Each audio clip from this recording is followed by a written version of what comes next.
I got me a Hasbro Star Wars The Black Series Grand Inquisitor. Let's crack it open.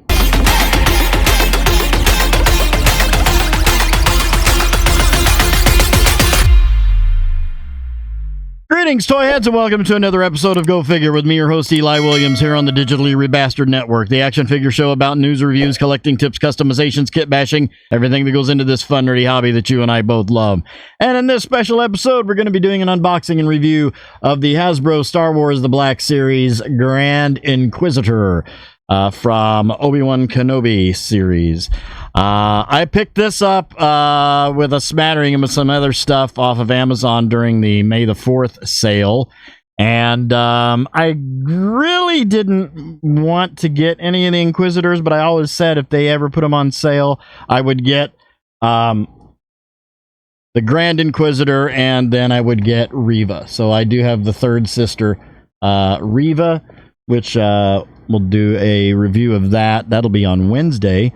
But right now, we're going to be doing this one. So let's take a look. We've got the old window packaging, Star Wars The Black Series. There's the Grand Inquisitor. Star Wars Obi-Wan Kenobi Grand Inquisitor. Warning, don't put Grand Inquisitor in your mouth. Every time I say Grand Inquisitor, do not take a drink. This is not a drinking game. I don't want to be responsible for that.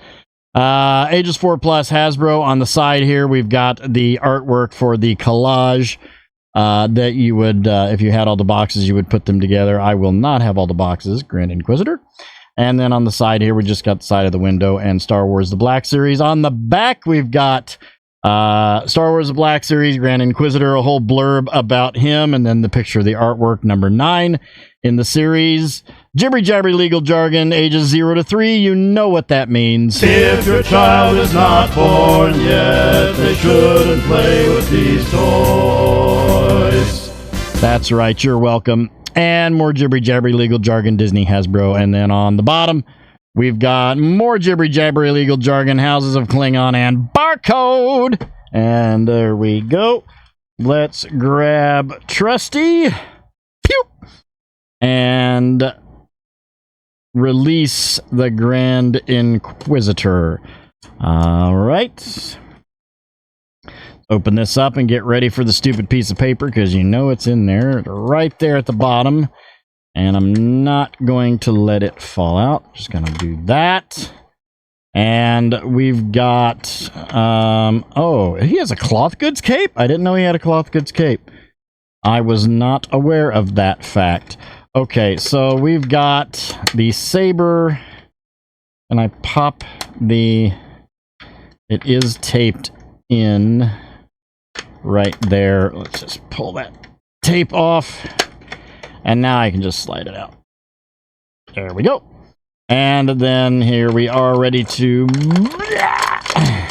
Hopefully I can pull that cape through the hole. Yeah, I didn't realize that that was a cloth goods cape. I just assumed they put the crappy rubber capes on like everything. Well, that's one cape I will not have to purchase. Just ordered me some pieces of... I'm gonna put together a Kingdom Come Superman. So I've got those on the way. All right, let's grab the pedestal and get him up on there and take a look. All right, here we've got him on the pedestal. Let's take a look at the only accessory. We have his double-bladed lightsaber with the little round, you know, that thing, and it just spins around like boom, boom, boom, boom, boom, boom. One of my main reasons for wanting him, though, was because he was in Rebels, even though the head's kind of... But, yeah, so we've got a double-bladed lightsaber in with the red translucent blades there. We've got some gray and black paint apps on this. It doesn't appear to come apart. That's just how it is. It's got some pegs on the back, though. I don't know. Does he actually have a place to put that on his back? Or... That's kind of strange. He does. Okay, so you could take the blades off and put it on his back. I get it. All right. So yeah, I mean, that's basically what it is. You've got a single lightsaber handle with dual blades and then this guard. And then he can hold that and then the blades spin around the little circle. But they don't on this. So there you go. And then there we have the Grand Inquisitor. Let's measure him up. He stands at right at just a teensy bit more than between 6 and 6¼ inches tall, but just basically a little taller than 6 inches tall. Looking at the sculpt, it does look pretty cool. I will say this, the head is just kind of, they really should have found an actor with a slimmer head, because if you watched Rebels, and I love Rebels, the head really should be much, much slimmer. I may even see if I can find I'm sure somebody's 3D printing a better head, so I can pop this off and put that one on and do a custom head on that. But in the meantime, we've got this one. So yeah, very pale white skin, little black things over the ears there, going down to a pretty cool, almost looks like a cross between like if Darth Vader's armor and an Imperial officer kind of uniform mashup thing. We've got some nice little ridges there on the front of that. This is like a rubbery piece right there that looks like that's glued on underneath. So like a rubbery black breastplate, and some black soft rubbery pauldrons there kind of draping over, but they're attached up at the top so they don't get in the way of arm movement. Down to like we've got some sort of scalloped looking gray undershirt there, going down to some black gauntlets and black gloves. Belt here with almost like a Darth Vader-y type belt with some silver paint apps, some gray and red paint apps there. Going around to the back, it's pretty plain in the back there. Cloth goods cape with very blood red internal and black external on the cape, which that's kind of cool. Does he have a hood, or is that just the way that that's draped? I guess that's just the way that it's draped. Then down to we got gray pants with some black, more black rubbery armor pieces there on the sides, going down to some black boots, matte black, not glossy.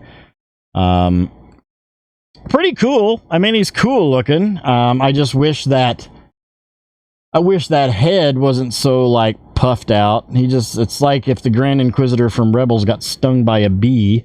And we got a little bit of red paint app here on, I guess, electronics, whatever. I don't know. They always have like lights and stuff on their armor. Going over articulation, it looks like we've got how easy does this head pop off? Oh, okay. All right. So we've got a neck with a ball going down into the upper torso, and then we've got a dumbbell on the top of that going into the head. Head actually pops off quite easy. Giving us pretty decent down, pretty decent up. We got some tilt. I do like the neck with the dumbbell. That gives you a lot of good articulation on these. Arms all the way straight up to a T, right to there. Very smooth action on the shoulders. Seem like they're a bit okay. Looks like you can adjust those and move them back. They do seem like they're a little bit forward. But arms all the way around underneath the pauldrons there. A single elbow with a swivel going down to, do we have a glove? No, we don't have a glove swivel, but we do have a wrist swivel all the way around and in and out with the left. Is the right up and down? No, the right is in and out too. That's odd. There is a ball joint mid-torso going from the lower into the upper to give us a little bit of hula hoop, and there is no waist swivel. Tisk, tisk, tisk. That's a shame. Legs all the way out. These armor pieces do ride upwards. They're glued on at the bottom, so they do ride upwards. No drop-down ball joint on those, but there is a thigh swivel up at the top and a single knee with a swivel there. No boot swivel. And detents on the feet and a forward rocker on the feet. Let's put his saber in his hand.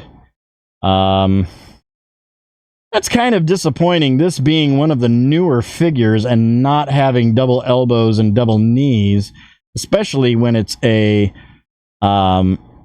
Sith like this. You would expect a Force user to have better articulation than this does. So here, we'll put, we'll get this kind of, there we go. So yeah, I mean, he's cool looking. It's surprising that they would have the dumbbell neck going into the head, but not have the double elbows and double knees, or boot swivels, or gauntlet swivels. I guess the gauntlet swivels and boot swivels I can let slide, but you know, I kind of expected more out of this, but you know, it'll look cool up there next to my Obi-Wan and my Vader, and then eventually I'll have Reva there. So let's get him off the pedestal. We'll line him up with some other characters and see how he scales up. All right, here we've got him with the Hasbro Marvel Legends Series Retro Comic Doctor Strange, the Hasbro Indiana Jones Adventure Series Belloc in the ceremonial robes, the Mezco 1/12 Collective John Constantine, and the Mattel DC Universe Classics Etrigan. All in all, you know, he's all right. I kind of expected it is cool. I'm giving him a 7 out of 10. I'd give him a 6 out of 10 if he didn't have a cloth goods cape. Really needs, you know, not having an up and down wrist on the, you know, at least on the right hand. No double elbow, no bicep swivel, no double knee.